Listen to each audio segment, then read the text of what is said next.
And yes, I am finally doing it. I am reviewing Scream, and I am super excited to do this review. It's not something I was ever sure I would review on my channel just because I am such a big fan of the film, but I decided, you know what, I want to review it. Let's go ahead and do it. So I'm just gonna go ahead and get into this review. If for whatever reason you don't know what Scream is, it is a 1996 slasher film, which really heavily focuses on one particular group of friends, which are led by Sidney Prescott, played by Neve Campbell. She is really the main focus of this movie and of the franchise in general.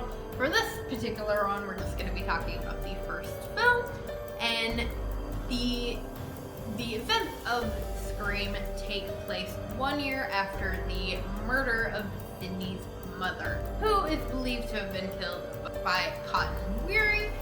Sidney was really the prosecutor's main witness in putting Cotton into putting Cotton in prison.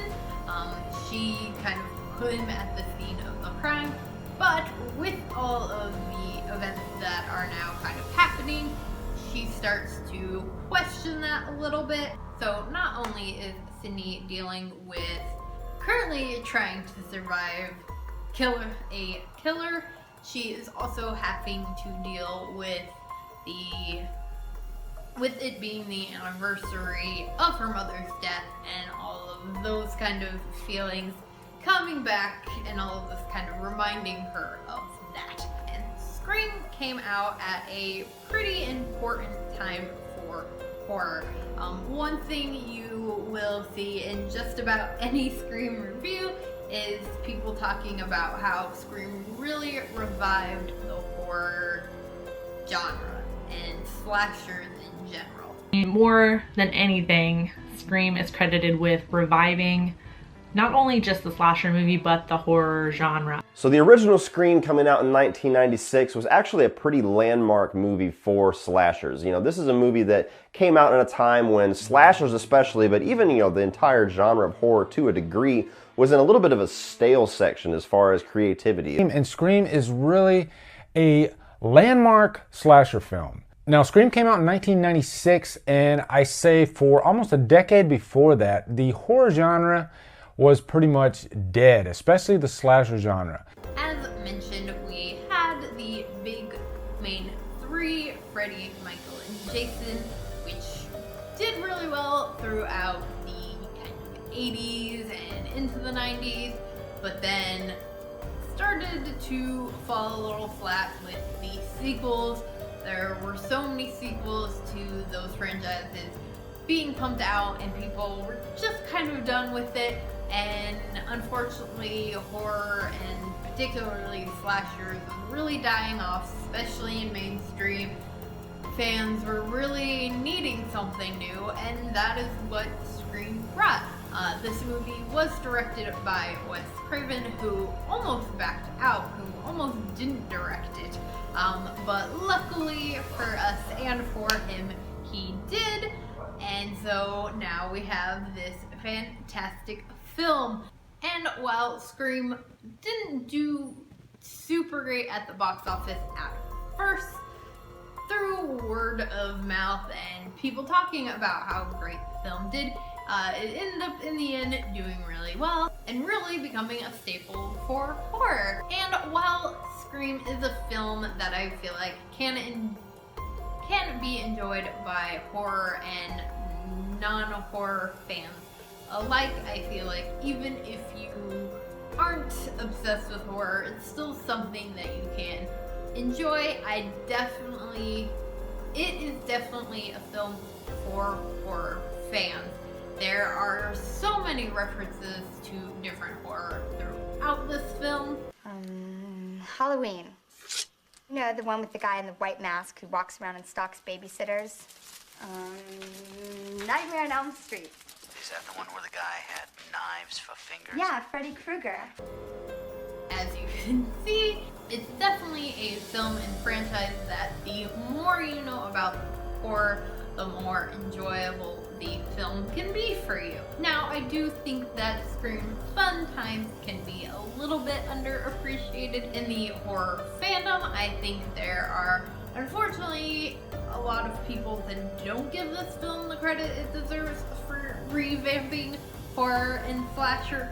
Granted, I was only 6 when this film came out, so I was not aware of kind of all of what was going on within horror. If you know my kind of history with horror and Scream in particular, which I have talked about on my channel before, but just for those of you who don't know, was not the biggest horror fan, to be honest, when I was younger, and it wasn't until I saw Scream when I was a bit older that it really got me into the horror franchise.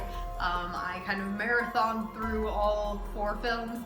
Yes, the 4th one was out, just came out, and that really got me into it, and I think it's a perfect film for that. I think it can be a really good introduction to horror because it's not necessarily the most super terrifying. I mean, for me, I think Ghostface really is such a great killer because of the fact that he is human and changes throughout the franchise. You don't always know who the killer is, so every film is a guessing game, whodunit, and I love that about this film and this franchise in general.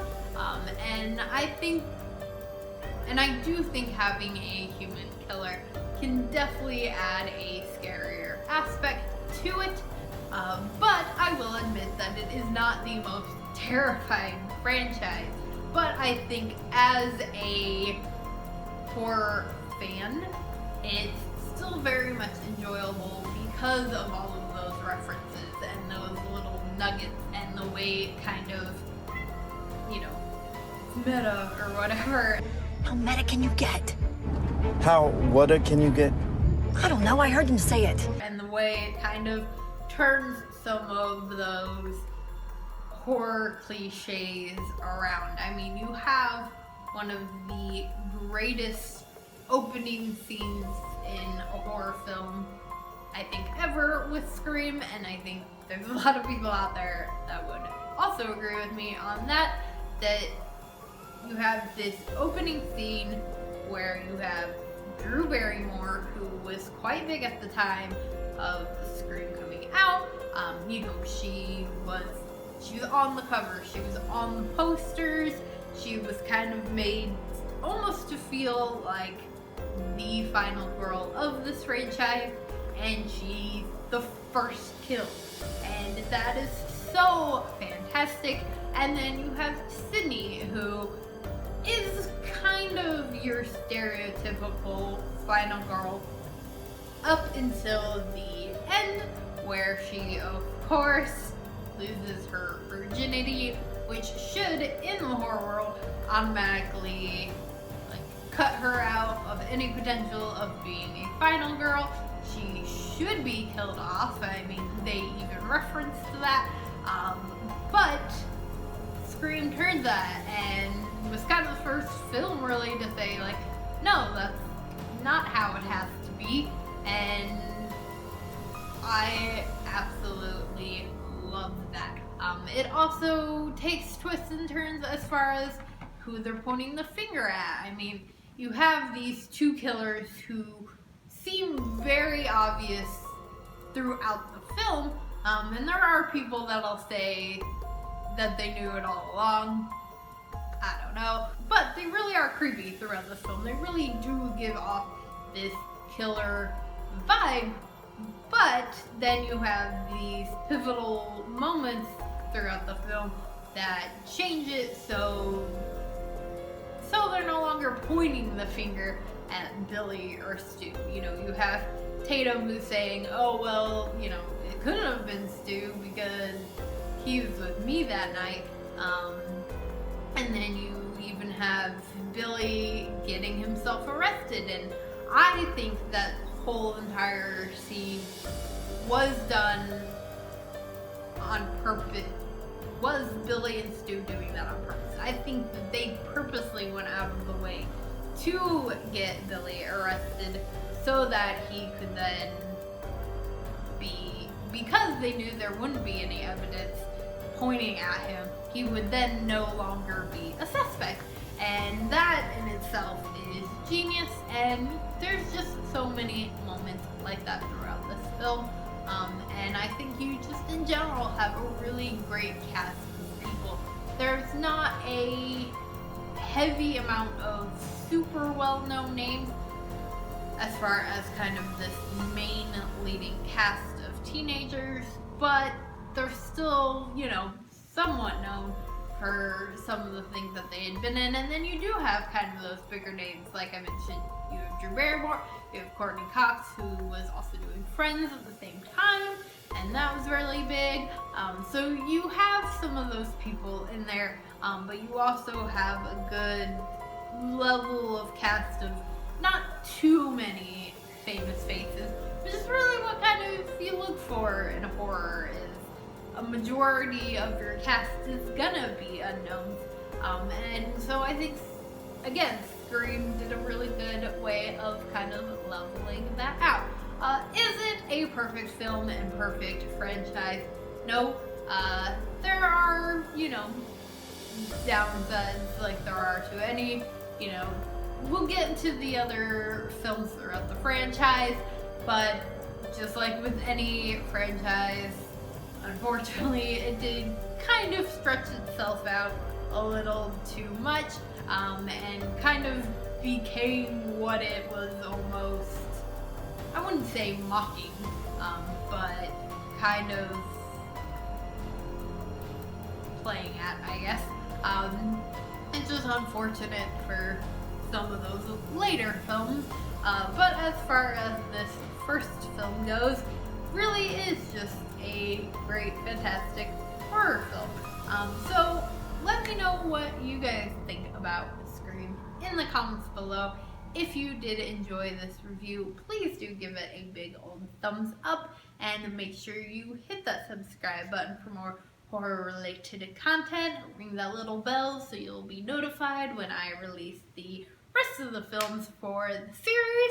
And before I go, a quick shout out to my Patreons. Thank you guys so much for helping to contribute to the channel. It means the absolute world to me. If you want to know the perks to being a Patreon, links are in the description below, along with all of my other social media, as always, and I will see you guys later with another video. Bye.